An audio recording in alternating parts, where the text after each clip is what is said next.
बिस्मिल्लाहिर्रहमानिर्रहीम। अस्सलाम वालेकुम class. Discrete structure lecture number 12। कल के लेक्चर में बेटा आप लोगों को कुछ कन्फ्यूजन्स थी, कुछ आपको समझ नहीं आ रही थी, इसीलिए आज के लेक्चर में मैं उसी एग्ज़ाम्पल को आज रिपीट कर रही हूँ जो एग्ज़ाम्पल हमने कल अपने लेक्चर के एंड पे की थी। होप सो आपको आज समझ आ जाएगी। एग्ज़ाम्पल को स्टार्ट करने से पहले बेटा एक चीज़ माइंड में रखें कि आपको ना मैंने एक स्ट्रक्चर बताया है, और ये चीज़ भी आपने याद रखनी है कि ये हम पहले ही पढ़ चुके हैं कि लॉजिकल इक्वल में और इक्वल में फ़र्क होता है। इक्वल जो एग्जैक्टली दो क्वांटिटीज़ इक्वल होंगी ना वो इक्वल होगा, और लॉजिकल इक्वल में स्ट्रक्चर सेम है तो उसे हम इक्वल ही मान लेते हैं। यहाँ पे जो हम एग्जाम्पल करेंगे या विदाउट चूजिंग ट्रूथ टेबल जितनी भी आप अपनी स्टेटमेंट्स को प्रूव करेंगे, अपने माइंड में रखना है कि वो हूबहू आपके पास वही लॉ बन के नहीं आ रहे होंगे जो लॉज हमने पढ़े हैं, बल्कि उस जैसा कुछ ना कुछ कहीं ना कहीं स्ट्रक्चर दे रहे होंगे। आपने उस स्ट्रक्चर को पहचानना है और फिर उसके अकॉर्डिंग अपने तमाम लॉज में से सुइटेबल लॉ उस पर अप्लाई कर देना है। अगर ऐसा होता ना कि हूबहू वही लॉ आपके सामने पड़ा होता और आपको कहा जाता जी सॉल्व करें, तो फिर तो वो ऑलरेडी आप अपने लॉज पढ़ चुके हैं, फिर क्वेश्चन में उन्हें अलग से करने की ज़रूरत ही नहीं थी। क्वेश्चन में हम उस जैसा स्ट्रक्चर देखेंगे, हूबहू वो वही लॉ नहीं होगा। फॉर एग्जाम्पल हमने पढ़ा था जैसे डिमॉर्गन्स लॉ में कि P और Q whole negation equals to negation of P and negation of Q, ऐसे ही पढ़ा था ना हमने।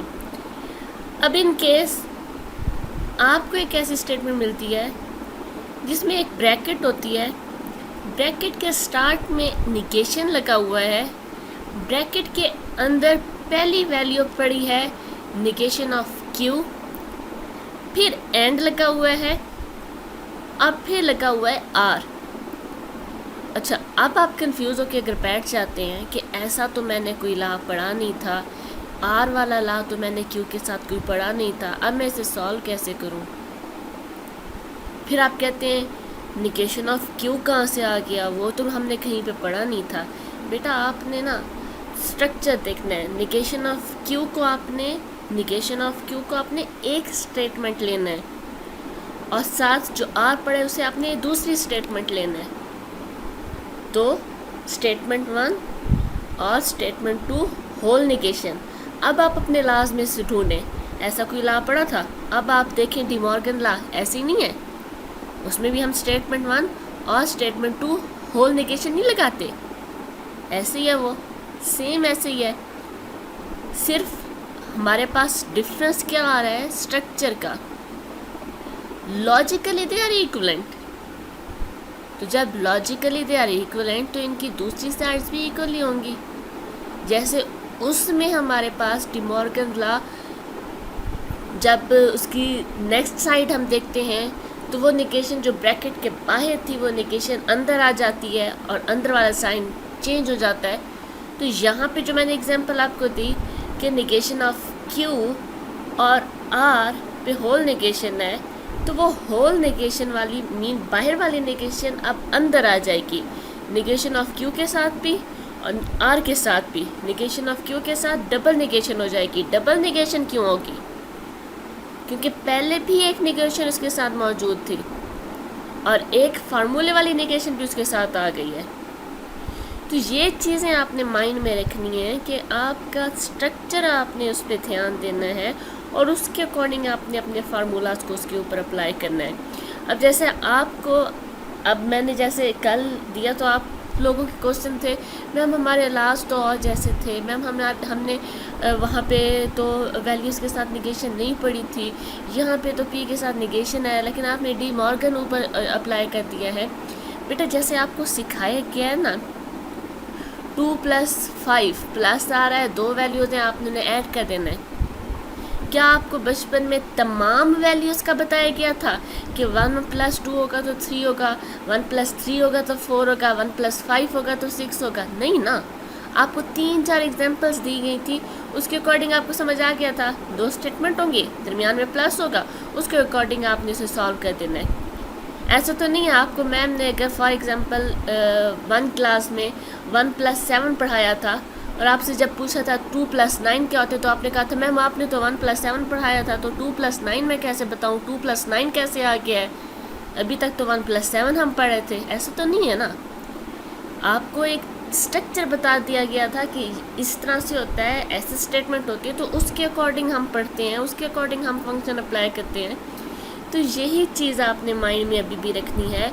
वो जो लाज हैं, उन लाज को आपके क्वेश्चन में हूबहू बहुत कम ही आपको वो हूबहू नज़र आएंगे, लेकिन उस जैसे मिलते जुलते लाज आपको, यानी उस जैसी मिलती जुलती स्टेटमेंट्स आपको ज़रूर मिलेंगी, जिन स्टेटमेंट्स के ऊपर आपने उन लाज को इम्प्लीमेंट करना होगा। कल वाली एग्जाम्पल हम स्टार्ट करते हैं। यहाँ पे देखें क्वेश्चन है, यहाँ पे क्वेश्चन में है निगेशन ऑफ, ब्रैकेट में है P और फिर सब ब्रैकेट है negation of P and Q और ब्रैकेट क्लोज। हमने इसे negation of P and negation of Q के इक्वल शो करना है। सबसे पहली चीज़, ये साइड है, राइट साइड आपकी, इसे इस वक्त स्किप कर दें, हम लेफ़्ट साइड को लेके जाएंगे और उसे अपने लाज के थ्रू इस चीज़ की इक्वल करने की कोशिश करेंगे। जैसे बेटा मैंने अभी आपको बताया कि जहाँ पे ऐसा आपको कोई स्ट्रक्चर मिले कि ब्रैकेट हो और ब्रैकेट के बाहर निगेशन लगा हुआ हो, आपके माइंड में फ़ौरन से क्लिक करना चाहिए कि यहाँ पे डी मॉर्गन लॉ तो अप्लाई नहीं हो रहा। और मैंने अभी डी मॉर्गन लॉ का क्या बताया था, स्टेटमेंट 1 और स्टेटमेंट 2 होल निगेशन, या statement 1 and statement 2 whole negation. यहाँ पे देखें आप, स्टेटमेंट 1 और स्टेटमेंट 2 ये पूरी है, क्योंकि ये ब्रैकेट में है तो इसे हम एक चीज़ कंसिडर करेंगे, अलग अलग नहीं, ये क्योंकि ब्रैकेट में है तो इसे हम एक चीज़ कंसिडर करेंगे और इस पे होल निगेशन। तो हम ये चीज़ कह सकते हैं, डी मॉर्गन्स लॉ को अगर हम जहन में रखें तो अभी मैं इस पोर्शन को सॉल्व करते हुए, सपोज P = P, P हमारे पास P के इक्वल ही है और Q हमारे पास क्या है, negation of P and Q। तो डी मॉर्गन लॉ क्या होता है, P और Q whole negation is equals to negation of P and negation of Q। ये डी मॉर्गन लॉ हम पढ़ चुके हैं। इसमें चेंजिंग क्या हुई है, P ही रहा है, लेकिन Q की वैल्यू हमारे पास क्या आ रही है, Q की वैल्यू हमारे पास ये आ रही है। इसके अकॉर्डिंग हमने अगर इस साइड को चेंज करना है तो P, क्योंकि P ही है तो ये हमारे पास ऐसे आएगा, निगेशन ऑफ P, फिर ये वाला साइन भी एज इट इज़ आएगा। अब यहाँ पे हम निगेशन लगाएंगे और आगे Q हमारे पास क्या था, ये चीज़ थी, तो आगे ब्रैकेट में निगेशन के आगे हम ये चीज़ लगा देंगे। सही है, ये हमारा पहला स्टेप है और ये हमने with the help of D Morgan law किया है। यहाँ पे देखें, निगेशन ऑफ P ये चीज़, फिर हमारे पास एंड ऑपरेटर, फिर हमारे पास निगेशन और Q की जगह हमने, क्योंकि Q इस वक्त हमारे पास ये पूरी ब्रैकेट है तो हमने ये पूरी ब्रैकेट आगे लगा दी। यहाँ तक क्लियर है। इस पे हमने क्या किया है, इस पे हमने डी मॉर्गन्स लॉ को अप्लाई किया है। इस पे हमने डी मॉर्गन्स लॉ को अप्लाई किया है जिसका स्ट्रक्चर ये था, लेकिन यहाँ पे देखें स्ट्रक्चर में हमारे पास चेंजिंग क्या हुई, ब्रैकेट थी, ब्रैकेट के बाहर ये एक हिंट ले लें कि जब भी आपके पास इस तरह से होगा कि ब्रैकेट होगी, ब्रैकेट के बाहर आपके पास निगेशन होगी और ब्रैकेट के अंदर दो वैल्यूज़ होंगी और उन दो वैल्यूज़ के दरमियान एंड या और होगा, तो वहाँ पे हम डिमॉर्गन लॉ ही अप्लाई करेंगे। लेकिन फिर आपके माइंड में आता है कि वहाँ तो पी और क्यू था, तो आपकी आसानी के लिए मैंने क्या किया, सपोज कर लिया है कि इस वक्त क्यू हमारे पास किसकी इक्वल है, इस पूरी ब्रैकेट की इक्वल है।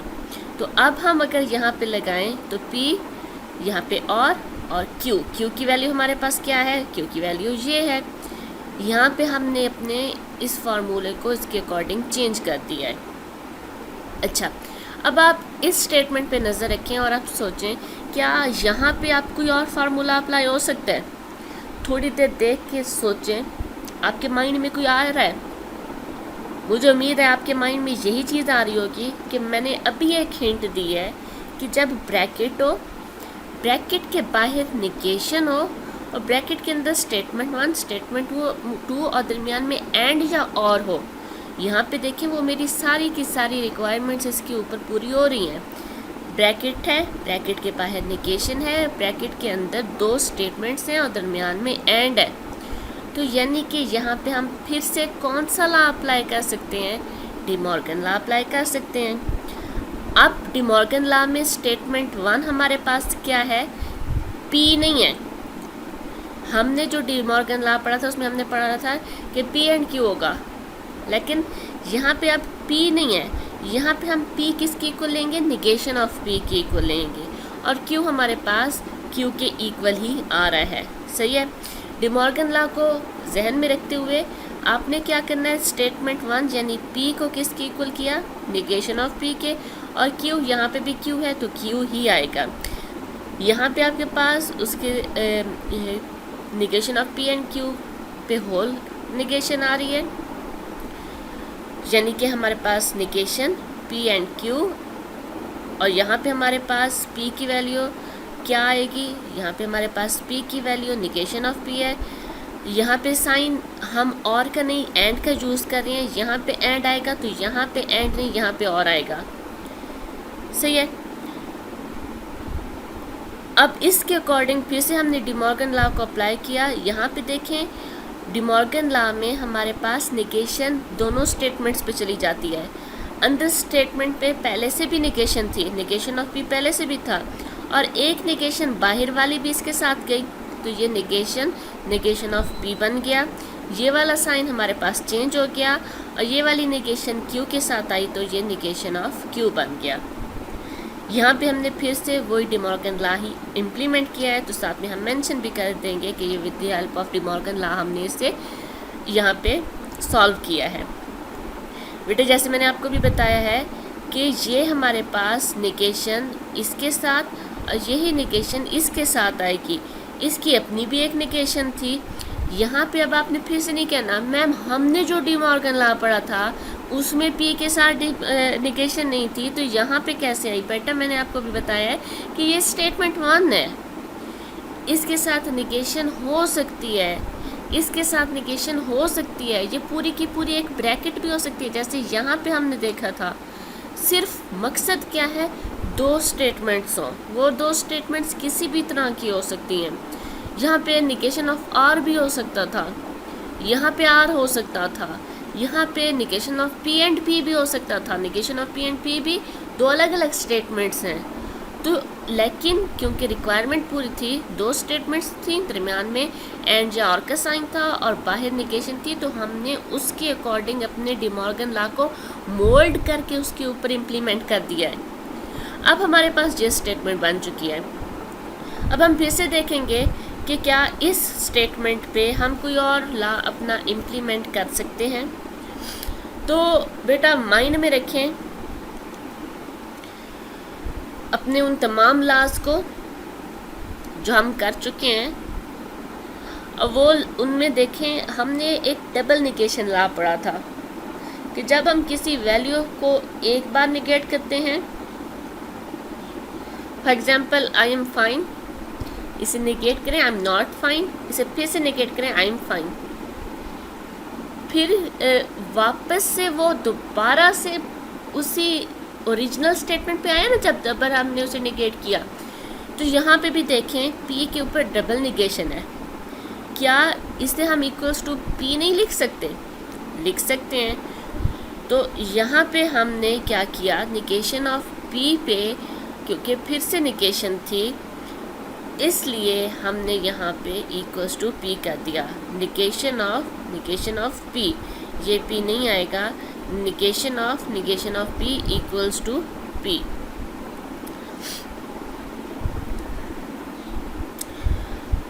तो इसी स्टेटमेंट के अंदर ये चीज़ एज इट इज़ रही, सिर्फ हमने यहाँ पे चेंजिंग की। कलर भी मैंने इसीलिए चेंज किया है ताकि हाईलाइट हो कि चेंजिंग कहाँ पे हुई है। डबल निगेशन ऑफ P को हमने इक्वल्स टू P कर दिया, सही है।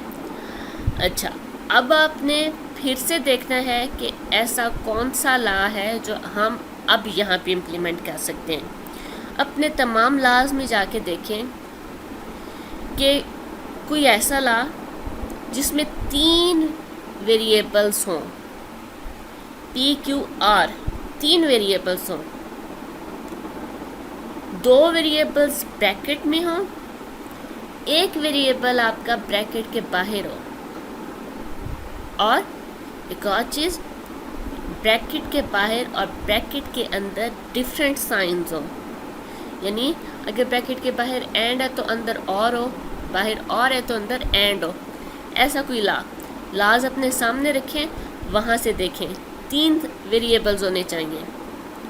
3 वेरिएबल्स क्यों? यहाँ पे देखें, एक वेरिएबल है निगेशन ऑफ P, दूसरा वेरिएबल है P, और तीसरा वेरिएबल है निगेशन ऑफ Q। अब आप कहेंगे यहाँ पे P ही है तो ये तो 2 वेरिएबल हुए, लेकिन बेटा P और निगेशन ऑफ P 2 अलग अलग चीज़ें हैं, इसलिए हम इसे कंसिडर कर रहे हैं कि आपके पास statement 1 negation of P, statement 2 P और statement 3 negation of Q। 3 variables हैं यहाँ पे। ऐसा लॉ आपने वो जितने हमने 10 लॉज पढ़े थे उनमें ढूंढना है। मुझे यकीन है आप अब तक ढूंढ चुके होंगे। यहाँ पे हम अप्लाई करेंगे डिस्ट्रीब्यूटिव लॉ। डिस्ट्रीब्यूटिव लॉ यहाँ पे वैसे डिस्ट्रीब्यूटिव लॉ होता है P एंड ब्रैकेट में Q और R, लेकिन यहाँ पे मैंने थोड़ा सा चेंज किया क्योंकि आप कंफ्यूज हो जाते हैं कि यहाँ पे मैं P को निगेशन ऑफ P कह रही हूँ, Q को P कह रही हूँ, R को निगेशन ऑफ Q कह रही हूँ। तो थोड़ी थोड़ी वैल्यू सेम रहे, इसलिए मैंने थोड़ा सा चेंज किया फार्मूला डिस्ट्रीब्यूटिव लॉ। सिर्फ मैंने वेरिएबल्स के नेम चेंज किए हैं। यहाँ पे आप फार्मूला देखें जो मैंने आपको लिखवाए थे, वहाँ पे था P, Q और इधर R, लेकिन मैंने थोड़ा सा चेंज किया है, P की जगह R लगाया है और अंदर P, Q लगाया है। जब इसे हम सॉल्व करेंगे तो ये R एंड P और R एंड Q आ जाएगा। इस तरह से फार्मूला बन जाएगा, सही है। अब इसके अकॉर्डिंग इस स्ट्रक्चर में देखें, इस स्ट्रक्चर में और इस स्ट्रक्चर में वैल्यूज़ कैसे बन रही हैं। R की जगह पे यहाँ पे क्या है, निगेशन ऑफ P, यानी R किसके इक्वल है, निगेशन ऑफ P के। P की जगह यहाँ पे P ही है और Q की जगह यहाँ पे क्या है, निगेशन ऑफ Q। अच्छा, अब जब हमने इसे सॉल्व किया तो पहले आया R एंड P। R की जगह है क्या value, negation of P, and P की जगह P है, तो यानी पहली ब्रैकेट हमारे पास बनेगी negation of P and P। फिर और का साइन आएगा, फिर हमारे पास R की वैल्यू क्या है, निगेशन ऑफ P, तो R equals to negation of P and Q क्या है, निगेशन ऑफ Q। इसके अकॉर्डिंग हमने अपनी स्टेटमेंट बना दी, सही है। यहाँ पे negation of P and P आ गया, साइन एंड का चेंज होके और आ गया, और ये negation of P and negation of Q आ गया। अच्छा, अब हम फिर से देखेंगे कि negation of P and P पे कौन सा लॉ इम्प्लीमेंट हो सकता है। फिर से आप उन तमाम लॉज को देखें। हमने एक लास्ट लॉ पढ़ा था, निगेशन लॉ, जिसमें हमने देखा था कि जब निगेशन ऑफ P और P पे हम एंड लेते हैं तो वो इक्वल्स टू फॉल्स आता है। आप खुद भी माइंड में देखें ना, P की वैल्यू सपोज करें ट्रू है, और निगेशन ऑफ पी की वैल्यू फॉल्स होगी, दोनों पे एंड है, एक फॉल्स आ रहा है तो आंसर फॉल्स आएगा। तो यानी कि with the help of negation law हम इस जगह पे क्या लिख सकते हैं, एफ पी लिख सकते हैं, क्योंकि ये हमारे पास किसके इक्वल होता है, एफ के इक्वल होता है। तो यही चीज़ हमने की, हमने इस जगह पे एफ लिख दिया, बाकी स्टेटमेंट हमारी वैसी की वैसी ही है। अच्छा, अब एक चीज़ है कि जब हम कहते हैं ना पी और क्यू, तो वो क्यू और पी के भी इक्वल होता है। जैसे हम कहते हैं 2 + 1 इज इक्वल टू 1 + 2, जैसे हम कहते हैं 1 + 7 इज इक्वल टू 7 + 1, जैसे हम कहते हैं 9 + 3 इज इक्वल टू 3 + 9। सेम इसी तरह से अगर एफ और ब्रैकेट है तो ब्रैकेट और एफ भी इक्वल ही होंगे। यानी अगर मैं चाहूँ तो मैं इन दोनों की साइड को चेंज भी कर सकती हूँ, जैसे P और Q इक्वल टू Q और P, तो F और ये ब्रैकेट है तो इसे भी हम ब्रैकेट और F भी लिख सकते हैं। यानी सिर्फ मैंने क्या किया है, जगह चेंज किया है। ये F पहले था, ये ब्रैकेट बाद में थी, मैं इस ब्रैकेट को पहले लेके हूँ, ब्रैकेट F को बाद में ले आई हूँ, तो ये दोनों हमारे पास इक्वल ही हैं। तो ये हमारे पास कम्यूटेटिव लॉ कहलाता है, जिसमें हमारे पास वेरिएबल्स की हम जगह चेंज कर दें तो कोई फ़र्क नहीं पड़ता।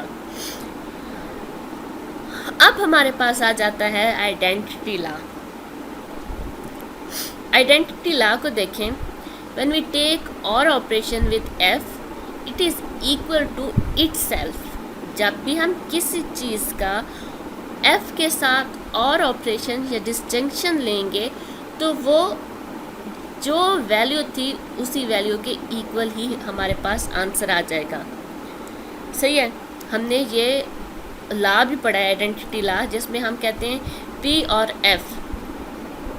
अब इसमें हमारे पास इस केस में P की जगह पे हम ये पूरी ब्रैकेट लिखेंगे, P इक्वल्स टू ये पूरी ब्रैकेट है।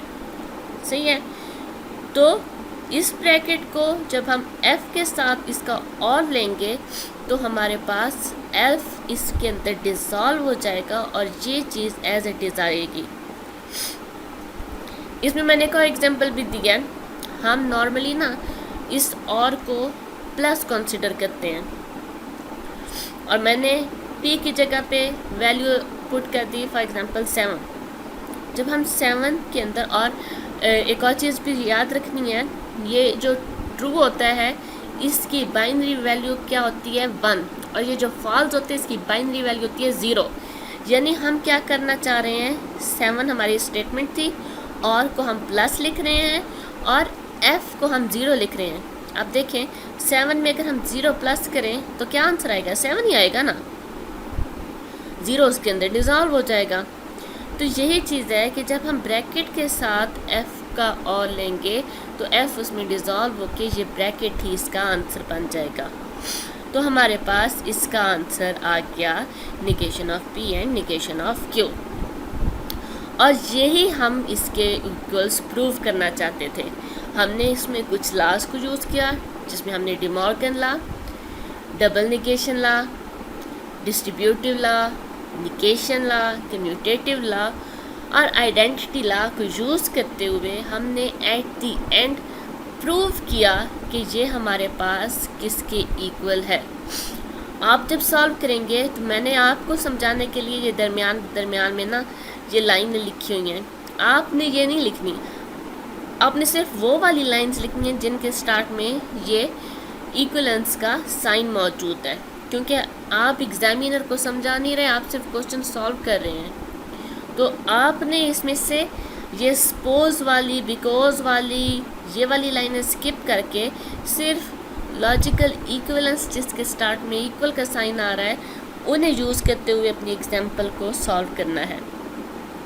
मुझे उम्मीद है अब आप लोगों को ये एग्जाम्पल क्लियर होगी। इसके बाद आज के लेक्चर में कुछ मज़ीद लॉजिकल इक्वलेंसेस और ऐसे जिनमें हम कंडीशनल स्टेटमेंट्स को यूज़ करते हैं, ये मैं आपको पढ़ा रही हूँ सेम आपकी असाइनमेंट है जैसे मैंने आपको पिछले वीक दी थी। इनको आपने अपने पास लिख लेना है और आपने याद कर लेना है, ताकि कल को जब हम क्वेश्चन सॉल्व करें तो आपके माइंड में ये पहले से हो कि जब हमारे पास।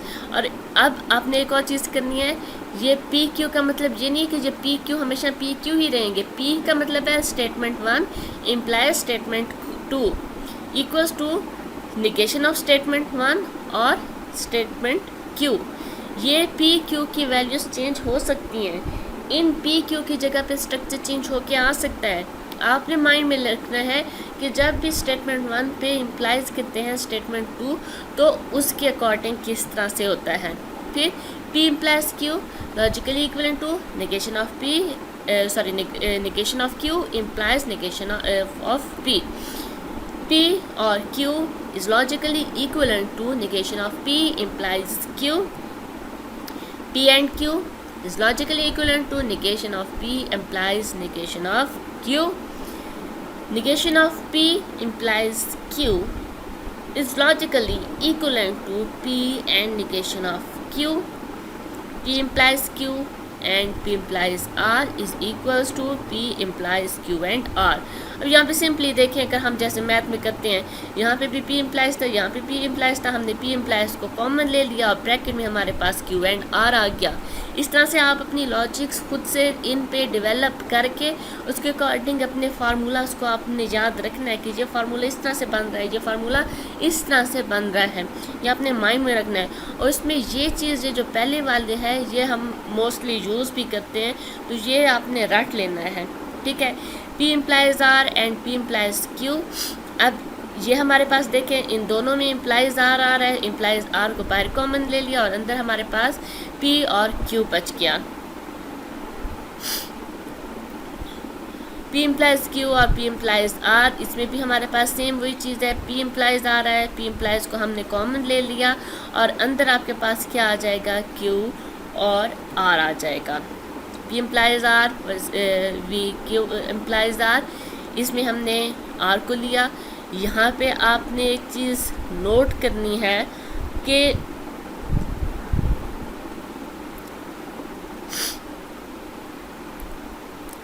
जब आपके पास वैल्यू हमारे पास इस तरह से है कि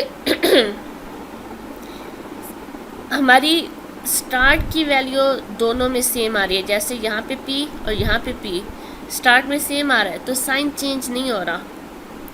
देखें जैसे यहाँ पे भी P यहाँ पे भी P तो साइन चेंज नहीं हो रहा, लेकिन जब हमारे पास लास्ट वाली वैल्यू सेम आ रही है, जैसे यहाँ पे P और Q पहली वाली वैल्यू चेंज होगी लेकिन एंड वाली वैल्यू हमारे पास सेम आ रही है, तो तब हमारे पास अंदर वाला साइन चेंज होगा। यहाँ पे एंड था इधर और आ गया, यहाँ पे और था इधर एंड आ गया, सही है।